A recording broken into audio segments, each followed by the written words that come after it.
What's up, bud? In the time that you've been in this role, I'm Sam McEwen. What's up, Sam? In the time that you've been in this role, how have you seen social media impact your student athletes? Like, you've probably been doing this longer than social media is kind of that. Yeah, that's a great one. That's one of the things we focus on in player development. It hasn't helped us in a lot of ways. Caused a lot of anxiety, a lot of pressures are placed on the guys. So we try to, teach our guys to navigate through that and work through that. Not to get too high or get too low about what's posted on social media. Even back in the NFL, we have guys just shut social media down during the season because it can be a huge distraction now. On this side, of the college side, during the off season and these times now, we're teaching our guys how to use it to market themselves and to build their brand. But at the same time, right now, the overall general things that social media is doing for us is a big distraction for a lot of these guys. A lot of anxiety placed on the guys, a lot of pressure placed on the guys from those social media platforms. And too many people have access to them. Steve Simple. What's up, Steve? How are You you? good? What's an example? I mean, when you talk about social media causing anxiety, pressure, how does it do it? How does it do it? Yeah. All the rankings you guys put on them, how bad you say they're doing.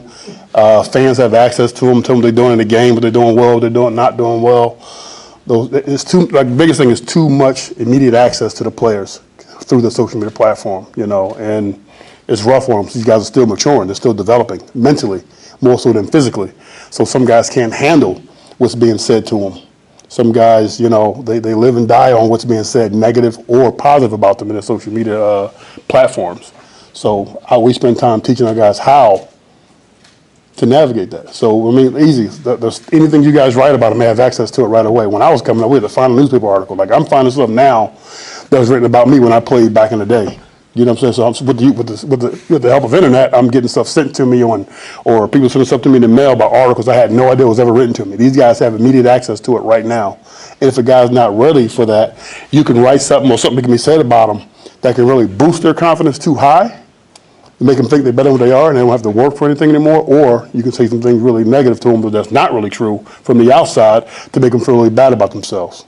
And they carry their emotions and their weights on their shoulders. They take it into academic courses, they take it into, classroom settings, they take it into workout sessions, things that's written about them and said about them. And the biggest thing is that the immediate access that people have to them that don't even know them. They lean on those things. They want the likes. They want the likes. If you go to a camp and the kids, you see, even my wife is doing it. My kids they want everything recorded for them right away, and forget about how well they did in the drill. They want to run back and say, "Hey, you got the video?" So their focus is off right now. They're not worried about getting better. They're not worried about what video they can post out, so people can have access to them and give them likes. So how do you balance that, or maybe, Aaron's wants in. What's up, Aaron? How are you? Here you go. Good. So I'm curious a little bit from the NIL perspective, because for so many of them, there's also, the potential of income and this opportunity that's then tied to their social media, but they're trying to balance, their mental health on that side too. How are you helping them navigate that piece where there is this business opportunity, but it can also be detrimental at the same time? A lot of guys have other people run it for them, so they don't have access to it. So that's the biggest thing now, the big swing from the last few years, that we have people or family member to run it for them, so they're not reading the comments. So we'll teach them how to turn comments off. But we have a source, an app that we use here, Open Doors, that helps our guys as well, as far as how to promote themselves, what type of business encouragement they can get. Our community service events that we use also help these guys navigate and use their social media properly, as far as finding out who they allow into their circle. It's hard to make it private. You can't make it private and want to brand yourself. So the number one thing that we do is we try to find someone in their family, close-knit, a sister, brother, cousin, somebody that they trust that can run the social media for them. So that's the same thing I did in NFL for NFL guys, I do with these guys. We have some high-profile guys here in college now. But instead of them having access to their phones all day and social media, they don't have it on their phone, they have someone running it for them. Is that hard? No. For them? So, are they good with No, once you educate them on and talk to them, explain them why and how and when, like I just did for you guys, it's a lot easier for them. And we talk to our guys about everything. So if there's something going on in the media, social media that can help them or hurt them, is brought to their attention right away. Not just by me, but by our staff, our head football coach. We're constantly finding things and seeing things that people are writing and make our guys aware of it. I was mostly asking because I'm addicted to my phone. So. Yeah, man, put it away, man. Put it in your pocket. Find something else to do, man. Read your books or something. Find another hobby. But Gus, Brian, what's up, Brian? How are you? I'm good. What are the key ways you can make guys tune in to the financial literacy category, like to get them interested in that and keep them invested in that conversation. Everybody wants to have money. That's their driver. So they're already in tune to that already. So we just teach them. The financial education part is easy because that's one of the things they want. They're doing this. Most of you guys are doing it for some type of monetary excitement or something that's bringing them attention to them. They want to have more money. So that's not the hard part. The other part is that we did was like the professional development, personal development. Not hard, but we'll get them to really sit down and listen because right now they're all about ball. But financial education is something that we all deal with. They're all excited about doing it because they want to make more money. They want to have money for a long period of time. So that's not never a hard conversation to have with any of our guys. So that's the easy one to do. Like I said, the one that we really get our guys to sit down and focus on will be the professional development and sometimes the personal development because right now they're focused on one thing, that's football, and not looking at life after football's over with. So the financial education part is easy. I actually got guys all day. We're taking guys over there right now to get bank accounts and guys that have them already. So that's the easy part. Yeah. Yep.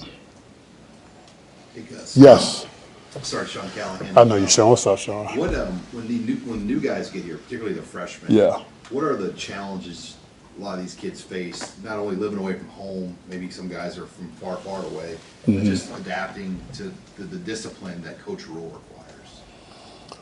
Now it's easier because we have older guys that know the process, know the system. The biggest thing we do, you mentioned in your question was the being away from home and being away from mom and homesickness and, trying to find their way into a new family, on how they fit, how they relate. So the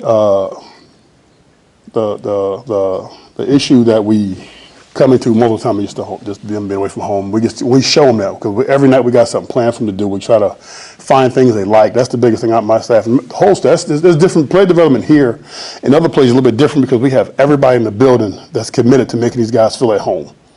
You see what I'm saying? So, and the support that we get within our department is unbelievable.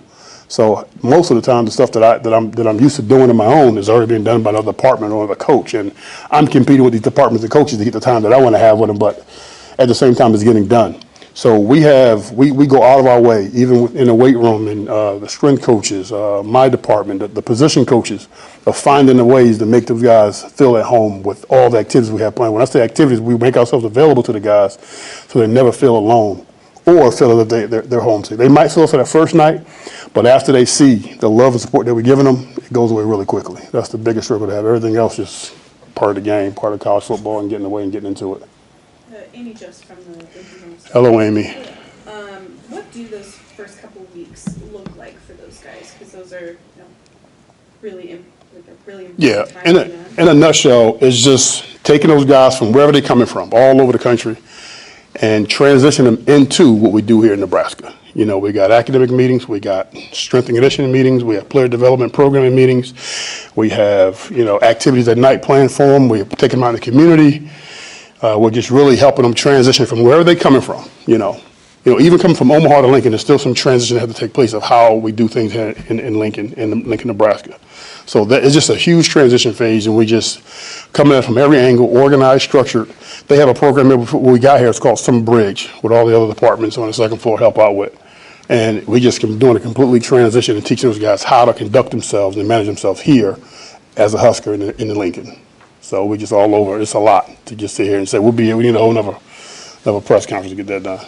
Sounds a little overwhelming. It's not because it's organized and it's structured. We plan before they get here. These meetings are taking place. We're working on mid-year guys right now. We're working on summer camp right now. So it's just the way our staff operates, from the top down. Everything's organized and planned and intentional in what we're going to do for our guys. It's a broad statement to say we're transit, but then my role is to jump in and then find out how we can make it better for each individual athlete that's coming in. So the overall purpose of what we're doing player development is to enhance all our guys' experiences while they're here.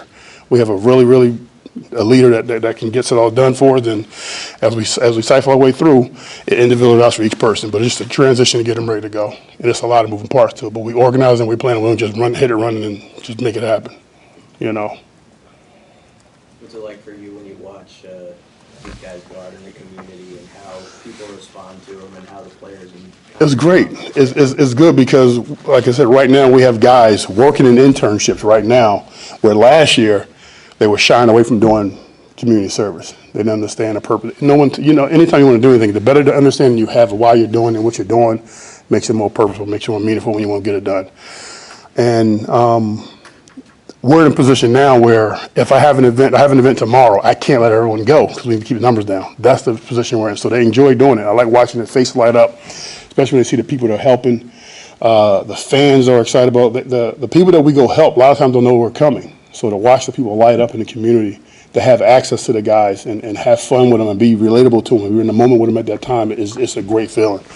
And it's good to watch like a guy like Tommy Hill, who had never done community service until I got here. Now he's working the internship, also going through the process of creating his own foundation so he can continue to work with the type of people he's working with right now, with the young people he's working with right now. So that's the transformation we want to see. And then we want to get to the next level where, if you watch the NFL draft this year, everybody went in the first round, second round, they highlighted something on every single guy, and that's what they did in the community, how they impacted people off the field.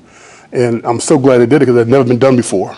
And every single person that got drafted on day one had a highlight of what they were doing in the community. And that's good for these guys to see because I still work with DJ Moore, who was a Man of the Year candidate for Carolina. You understand? So I get to work with these guys, and only thing different about what they do in the NFL than what we're doing now is that those guys in the NFL put more money into what they're doing now. Here, we're exposing it to them and teaching them the importance of how to get it done. But it's great to watch these guys light up and be excited about it. Then when it's time to leave, we have guys that stay after and want to continue to get more work done. You see what I'm saying? Yes. Gus, in the month of June, how many instances of community?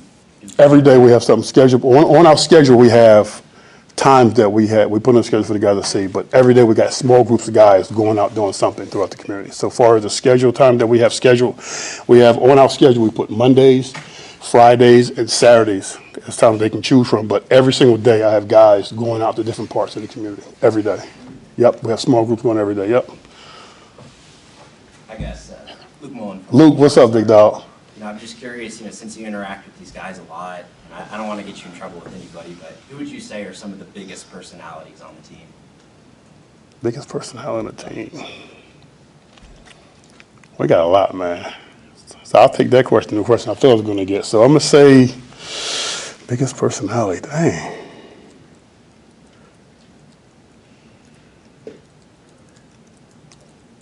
Nash is a great personality, big personality. Nash. Butler, yeah. That D-line room, put it like that. Yeah, the D-line room are some of the biggest personalities in there. That's a great one, Doc. Yeah. This morning, that's all I heard all the morning long. Because my office is right outside the weight room, and you can hear Jamari. Yeah, always got something to say. It's funny, but that's a great one, Cut. That's a good one. See how we threw each other all right there? That's how we got it, man. It's crazy out here. You know what I'm saying? So, that's a good question. What we got? Other questions for Gus? Appreciate y'all. Good seeing y'all, man.